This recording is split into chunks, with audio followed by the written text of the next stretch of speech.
Olá a todos e bem-vindos a mais um Deep Dive. Bem-vindos de volta, ouvintes. Hoje a gente vai mergulhar em um tópico bem importante no mundo dos sistemas de controle de processos, sabe? Análise de estabilidade e ajuste de controladores. Isso aí, parece complicado. Eu sei. Mas acredite em mim, entender esse conceito pode ser a diferença entre um processo funcionando perfeitamente ou bem, digamos que um dia menos tranquilo na fábrica. É verdade. Manter as coisas sob controle é essencial, principalmente quando a gente fala de processos industriais complexos. Exatamente. E para nos guiar nessa exploração, temos aqui um especialista no assunto. Você nos trouxe uma pilha de fontes, né? Artigos, capítulos de livros, tudo sobre esse tema. E o nosso objetivo hoje é extrair o que há de mais importante, o que há de mais fascinante. É isso aí. A gente quer que você termine esse deep dive se sentindo um mestre Jedi em controle de processos, sem precisar passar noites em claro estudando. É isso aí. Vamos desmistificar a análise de estabilidade e mostrar como ela se aplica ao mundo real, com exemplos práticos e insights que você pode usar no dia a dia. Perfeito. Mas antes de começarmos a falar de funções de transferência, diagramas de Bode, que tal uma analogia para entendermos o conceito de estabilidade? Boa. Imagine que você está tentando equilibrar um cabo de vassoura na palma da mão. Certo. Se você fizer pequenos movimentos, o cabo oscila um pouco, mas se mantém em pé. Mas se você fizer um movimento brusco, O cabo cai, claro. Em um sistema de controle de processos, esses movimentos são as perturbações. Mudanças na temperatura, na composição da matéria-prima, entre outros, o sistema estável consegue lidar com essas perturbações, mantendo as variáveis do processo dentro dos limites seguros. Já um sistema instável. Bom, digamos que a gente prefere que nossos reatores químicos não se comportem como um cabo de vassoura descontrolado. com certeza. E falando em reatores, o exemplo 10.1, nas nossas fontes, usa um tanque de nível para mostrar como o controle por feedback pode afetar a estabilidade. O que me chamou a atenção é que nesse exemplo simplificado, aumentar o ganho do controlador não causa instabilidade. É como se o cabo de vassoura ficasse, magicamente mais estável quanto mais a gente tentasse derrubá-lo. Essa questão dos modelos simplificados, né? Eles são ótimos para ilustrar conceitos básicos, mas os sistemas reais raramente são tão simples. A gente tem dinâmica de sensores, atrasos de válvulas, não linearidades e por aí vai. Esses fatores adicionam complexidade e tornam a estabilidade um ato de equilíbrio muito mais delicado. No caso do tanque de nível, mesmo que ele seja tecnicamente estável, aumentar o ganho sem considerar esses fatores do mundo real pode levar a transbordamento. Tá. E isso não é nada bom, especialmente se estivermos lidando com substâncias perigosas. Tanques transbordando, reatores explodindo, de repente a coisa ficou séria. Mas me diga, existem sistemas que são inerentemente instáveis, não importa o quanto a gente ajuste o controlador. O exemplo 10.2 dá a entender isso com sua equação diferencial enigmática. O interessante é que a gente pode analisar a estabilidade de um sistema diretamente a partir dessas equações. Repare nos termos exponenciais. Os expoentes são a chave. Se pelo menos um expoente tiver uma parte real positiva, opa, temos instabilidade. É como um sinal de alerta matemático. E sim, existem sistemas inerentemente instáveis. Pense em certas reações químicas. Interessante. Elas têm o potencial de sair do controle com temperatura e pressão disparando se não forem controladas. É aí que os sistemas de controle, cuidadosamente projetados e ajustados, entram em cena. Entendi. Expoente negativo, o sistema se acalma. Expoente positivo, as coisas saem do controle. Mas e aqueles casos estranhos em que o expoente é zero? O exemplo 10.3 mostra como mesmo o expoente zero pode ser problemático. Vamos voltar ao nosso tanque de nível. Imagine uma entrada senoidal, o nível oscila, mas se mantém dentro de limites, aparentando ser estável. No entanto, uma mudança em degrau no fluxo faz com que o nível suba indefinidamente, levando ao transbordamento. Isso mostra que um expoente zero não garante estabilidade. A resposta do sistema depende da entrada, adicionando mais uma camada a essa dança complexa. Ou seja, não se trata apenas do sistema em si, mas de como ele interage com o ambiente. Agora, preciso confessar, os diagramas de Bode sempre me intimidaram um pouco. Mas nossas fontes dizem que eles são cruciais para entender a estabilidade. Você poderia desmistificá-los para nós? Com prazer. O critério de estabilidade de Bode, baseado nesses diagramas, é uma ferramenta inteligente para identificar a frequência crítica, em que o feedback pode amplificar as oscilações, levando à instabilidade. É como encontrar a frequência de oscilação do cabo de vassoura em que um pequeno toque o derruba. O diagrama de Bode visualiza a relação de amplitude e o ângulo de fase da nossa função de transferência em malha aberta, basicamente nos dizendo o quanto o sinal é amplificado e atrasado ao percorrer o loop. E é aí que a coisa fica interessante. Interessante. Vamos dar uma olhada no exemplo 10.7. Um processo de mistura com dinâmicas realistas de válvula e sensor. O diagrama de Bode revela algo crucial. Mesmo esse sistema aparentemente simples, pior de burro se tornar instável se aumentarmos o ganho do controlador o suficiente. É como descobrir que nosso fiel cabo de vassoura tem um lado caótico secreto. Exatamente. Isso reforça a importância da análise de estabilidade em qualquer projeto de sistema de controle. Mesmo sistemas aparentemente inofensivos podem ter um ponto de ruptura e isso nos leva ao vilão do mundo do sistema de controle, o tempo morto. Tempo morto. O exemplo 10.8 coloca um obstáculo na nossa configuração de reator, adicionando um atraso de apenas 1 minuto. De repente, o ajuste PA, que era estável, se torna um caos. É como tentar equilibrar o cabo de vassoura com os olhos vendados. O feedback atrasado torna as coisas incrivelmente difíceis. O tempo morto é famoso por causar estragos nos sistemas de controle. Ele introduz um atraso significativo no loop de feedback, dificultando a reação eficaz às mudanças. Imagine dirigir um carro em que a direção responde 1 minuto depois de você virar o volante. Não seria uma experiência muito tranquila, certo? Com certeza não. É por isso que entender o impacto do tempo morto na estabilidade é tão crítico. Agora, antes de encerrarmos esta parte do nosso Deep Dive, vamos falar sobre uma arma secreta para ajustar controladores, o método de Ziegler-Nichols. Ele é apresentado como uma maneira inteligente de usar a análise de estabilidade de bode para derivar aqueles parâmetros mágicos de ajuste PIPED. É como pegar todo esse conhecimento sobre estabilidade e transformá-lo em uma cola para um bom controle. É uma ferramenta poderosa, mas é importante entender seus pontos fortes e suas limitações. O método de Ziegler-Nichols em malha fechada, especificamente, se baseia em encontrar o ganho final e o período final de um sistema no seu limite de estabilidade. Esses valores derivados do diagrama de Bode são usados em fórmulas que fornecem parâmetros de ajuste recomendados. Que tal analisarmos um exemplo? Ótima ideia! Vamos abordar o exemplo 10.10, onde usamos o método de Ziegler-Nichols para ajustar nosso fiel processo de mistura de 3 tanques. Vou assumir o papel de aluno curioso aqui. Certo. Você poderia nos guiar na busca pelo ganho final e período final no diagrama de Bode. E depois nos mostrar a mágica das fórmulas de Ziegler-Nichols em ação. Claro. Vamos dar uma olhada no diagrama de Bode do nosso sistema de 3 tanques? Lembra daquela frequência crítica que a gente mencionou? Aquela em que o ângulo de fase atinge os 180 graus. Ah, sim. Esse é o nosso ponto de partida. Nesse diagrama de Bode, você vai ver que a frequência crítica é em torno de 0,35 radianos por minuto. Agora, o ganho final é o inverso da relação de amplitude nessa frequência crítica. Deixa eu ver. Olhando para o gráfico, a relação de amplitude em 0,35 radianos por minuto é de aproximadamente 0,0048. Invertendo isso, a gente tem um ganho final de cerca de 208. Uau, esse é um ganho bem alto. É verdade, e é exatamente por isso que a gente não simplesmente aumenta o ganho do controlador ao máximo. Certo. Lembre-se, esse é o ganho no limite da instabilidade.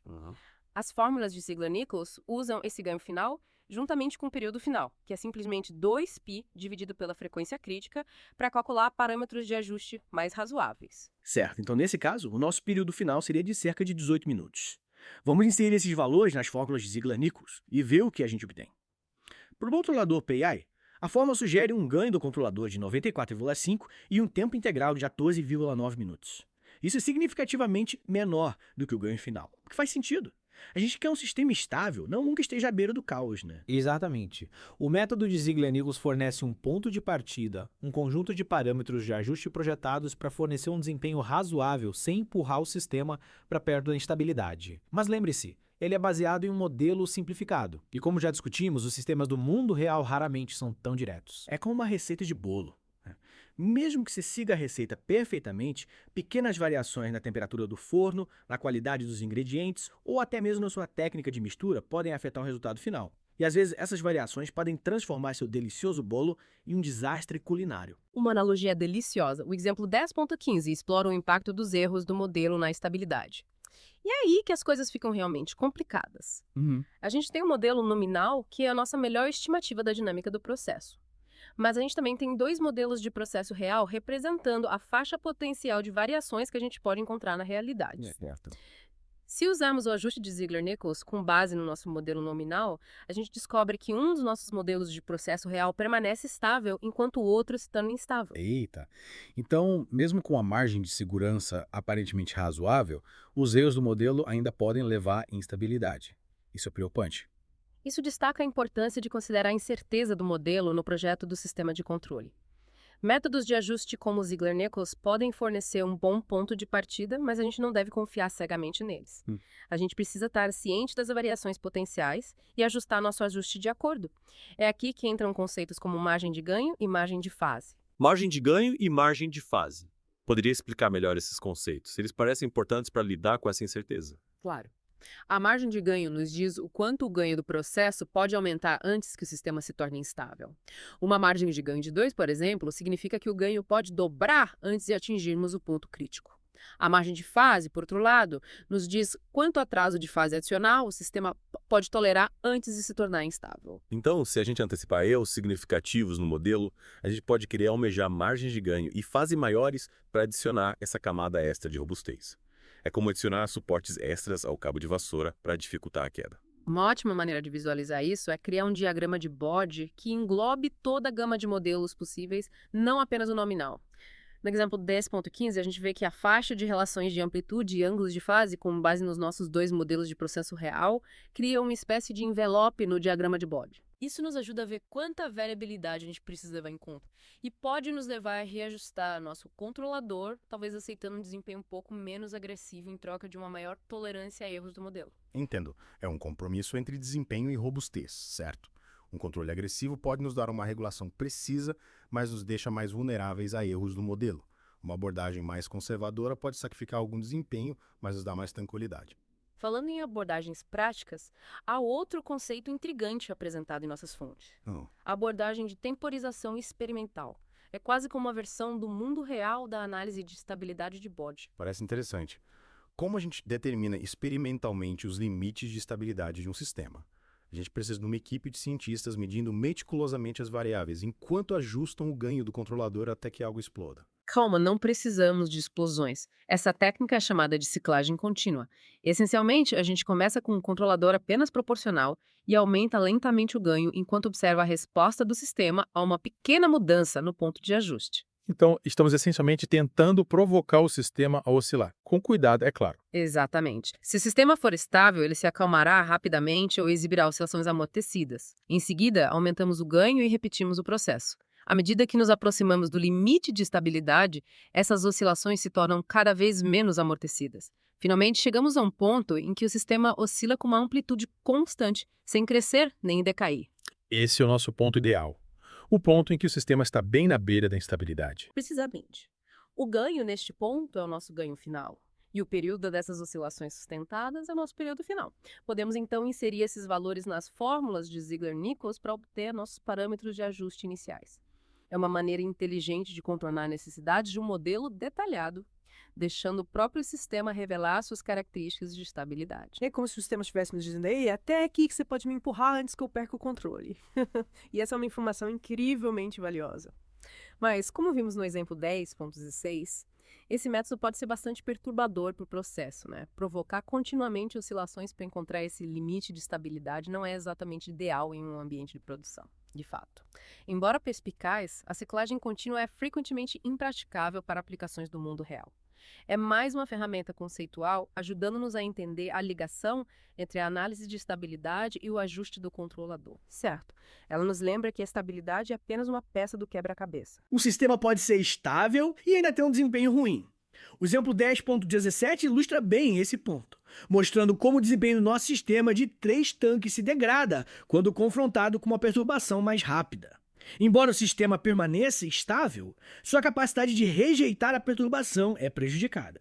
É como tentar equilibrar aquele cabo de vassoura com alguém constantemente mexendo na sua mão. Quanto mais rápido o movimento, mais difícil é manter o controle. Uma analogia perfeita. E é por isso que o projeto de um sistema de controle é sobre encontrar o equilíbrio ideal entre estabilidade, desempenho e robustez. Não se trata apenas de evitar explosões, mas de garantir que o processo funcione de forma suave, eficiente e segura. Ok, então a gente estabeleceu que a análise de estabilidade é essencial, que os erros do modelo são uma preocupação constante e que a estabilidade por si só não garante um bom desempenho. Agora, antes de concluirmos nosso mergulho profundo, eu tenho uma última pergunta. Quanto detalhe a gente realmente precisa em nossos modelos de processo para esse tipo de análise? A gente precisa capturar cada nuance ou a gente pode simplificar um pouco? Essa é uma excelente pergunta. E a resposta, como acontece com muitas coisas na engenharia, é depende. O nível de detalhe necessário em nossos modelos depende da complexidade do sistema e da precisão que a gente precisa para nossa análise. O exemplo 10.18 fornece uma ótima comparação entre o modelo fundamental detalhado do nosso processo de 3 tanques e um modelo de primeira ordem com um tempo morto mais simples e derivado empiricamente. E o fascinante é que ambos os modelos nos dão resultados bastante semelhantes perto da frequência crítica, que é a região que a gente está mais interessado para análise de estabilidade. Isso destaca que modelos mais simples, como as aproximações de primeira ordem com tempo morto que a gente frequentemente usa, podem ser suficientes para o ajuste inicial e a avaliação da estabilidade. Eles capturam a dinâmica dominante do sistema sem se perder em detalhes complexos. Claro, se a gente estiver lidando com um processo altamente complexo ou precisar de um controle extremamente preciso, um modelo mais detalhado pode ser necessário. Mas, para muitas aplicações, esses modelos mais simples atingem um bom equilíbrio entre precisão e praticidade. É como usar o mapa para navegar, né? Às vezes o mapa rodoviário básico é suficiente para te levar onde você precisa ir. Mas, se você estiver explorando um território desconhecido ou precisar localizar um local específico, você pode precisar de um mapa topográfico mais detalhado. Uma analogia perfeita. E assim como com os mapas, escolher o modelo certo é crucial para o sucesso do projeto do sistema de controle. Falando em sucesso, acho que já cobrimos bastante terreno nesse Deep Dive, hein? A gente explorou o mundo da análise de estabilidade e do ajuste de controladores, aprendemos sobre diagramas de bode, o método de Ziegler-Nichols, a importância de considerar erros de modelo e muito mais. É verdade. Mas antes de passarmos para a parte final do nosso episódio, eu quero destacar um ponto-chave. Entender a dinâmica do seu processo é absolutamente fundamental para projetar sistemas de controle eficazes. Concordo plenamente. É a base sobre a qual tudo mais é construído. Embora possa parecer assustador no início, as recompensas valem o esforço. Afinal, quem não gosta de um processo funcionando sem problemas? Com certeza. Agora, na parte final do nosso mergulho profundo, exploraremos alguns métodos de ajuste adicionais e nos aprofundaremos na fascinante interação entre estabilidade e desempenho de controle. Estamos de volta para a parte final do nosso mergulho profundo no mundo da análise de estabilidade e ajuste de controladores. Na última parte, a gente falou sobre a importância de entender a dinâmica do processo e como até modelos simplificados, podem ser surpreendentemente eficazes para ajustar controladores. Mas o mundo do ajuste de controladores não é exatamente um cenário de tamanho único. Nossas fontes mencionam uma variedade enorme de métodos de ajuste, cada um com suas próprias peculiaridades e encantos. É verdade, existe uma infinidade de abordagens, cada uma com o objetivo de alcançar resultados ligeiramente diferentes. Algumas priorizam minimizar o overshoot, enquanto outras se concentram no tempo de acomodação, na rejeição de perturbações. É como escolher a ferramenta certa para o trabalho, Você não usaria um martelo para apertar um parafuso, certo? Definitivamente não. E é por isso que entender as nuances de cada método de ajuste é tão importante. Nossas fontes fornecem uma tabela bem útil, resumindo alguns métodos populares, incluindo as correlações de Cianconi, que a gente explorou em um episódio anterior, as técnicas de Ziegler-Nichols, que discutimos hoje, e até abordagens mais exóticas, como o ajuste MNC. É como um banquete de opções para sistemas de controle. E assim como em um banquete, é tentador experimentar um pouco de tudo. Mas lembre-se, cada método tem seus próprios pontos fortes e fracos. E escolher o método certo depende dos seus objetivos específicos de controle. Então, como a gente navega nesse labirinto de métodos de ajuste? Alguma dica para nossos ouvintes sobre como escolher a melhor abordagem? A chave é alinhar os objetivos do método com os objetivos do seu processo, que você está tentando alcançar.